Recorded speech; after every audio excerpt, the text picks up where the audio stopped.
Hello everyone. So today in this video I will show you how to operate SEM,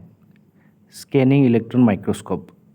and along with that there is a monitor here and monitor to operate koribo karone ekhon keyboard type or bostu thake. So before analyzing in SEM etu apnalok dekhi paise eta instrument hoy yat amar sample to coating kora hoy goldere. গোল্ডৰ কোটিং কৰা হয় আৰু কেনেকৈ কোটিং কৰে এটো আপোনালোকে ইয়াত চাব পাৰে so basically in scanning electron microscope আমি ইলেক্ট্ৰনৰ বিম তাত ইনজেক্ট কৰা হয় বা তাত পেলোৱা হয় স্যাম্পলটোৰ ওপৰত আৰু কিমান এবজৰ্পচন হৈছে কিমান কি হৈছে হেতু তাৰ পিকচাৰৰ আকাৰত আমি দেখিবলৈ পাওঁ ঠিক আছে তো যদি আমি গোল্ডৰ কোটিং নকৰো তেতিয়া কি হ'ব ইলেক্ট্ৰন যিবিলাক পাৰ্টিকল ওলাব ইলেক্ট্ৰন বিলা আহিব সেইবিলাক স্যাম্পলৰ চাৰিওফালে কোটিং টাইপৰ হ'ব ইলেক্ট্ৰনৰ কোটিং হ'ব আৰু যদি গোল্ডৰ কোটিংটো আগে ভাগে কৰি থোৱা হয় তেতিয়া কি হয় এই যিবিলাক ইলেক্ট্ৰন আহিব সেইবিলাক নিউট্ৰেলাইজ হৈ যায় গোল্ড মেটেলেৰে পাৰ্টিকলত মানে এবজৰ্ব হৈ যায় তো তাৰ কাৰণে আমি কি পাও যদি আমি কোটিং নকৰো তেতিয়া হলে যেটো স্যাম্পলত ইলেক্ট্ৰন বিলাক মানে প্যাকড হৈ যাব যদি ইলেক্ট্ৰন বিম বিলাক পৰি থাকে তেতিয়া আমি তাত ব্ল্যাক শ্যাডো পাম আমি একচুয়াল তাৰ ইমেজটো নাপাম স্যাম্পলৰ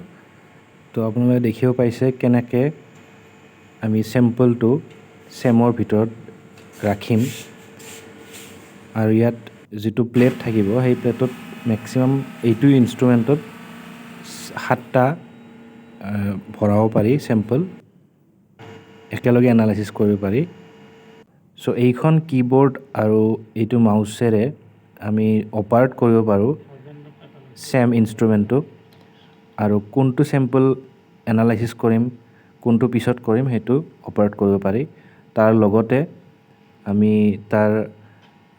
কিমান মাইক্ৰোমিটাৰ আমি তাক জুম কৰিম মাইক্ৰোমিটাৰ লৈকে বা লগতে কিমান ম্যাগনিফিকেশন ৰাখিম ইন সিম্পল ওয়াৰ্ড আমি কিমান জুম কৰিম বা জুম আউট কৰিম কোনখিনি পৰ্চনৰ আমি স্যাম্পলটো বহুত ডাঙৰ থাকে আৰু আমি এইটো নেনো স্কেলত বা মাইক্ৰোস্কেলত ইমেজটো লোৱা হয় তো কোনখিনি পৰ্চনৰ ইমেজটো লোৱা হ'ব সেইখিনি অপাৰেট এই কিবোৰ্ডেৰে কৰা হয়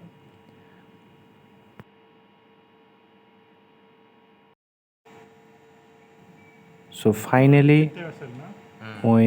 মোৰ স্যাম্পলৰ সেম এনালাইসিস কৰিলো ইমেজ বিলাক পালো আৰু এতিয়া তাৰ মৰ্ফোলজিক্যাল ষ্টাডিটো আমি ইয়াৰ দ্বাৰা গম পাম কিমান কি চেঞ্জ হৈছে মোৰ স্যাম্পলৰ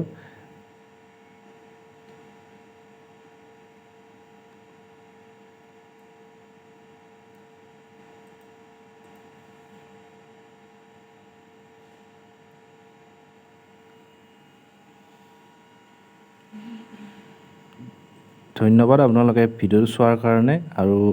আশা কৰো আপোনালোকে কিবা ইয়াৰ পৰা শিকিব পাইছে so thank you so much for watching this video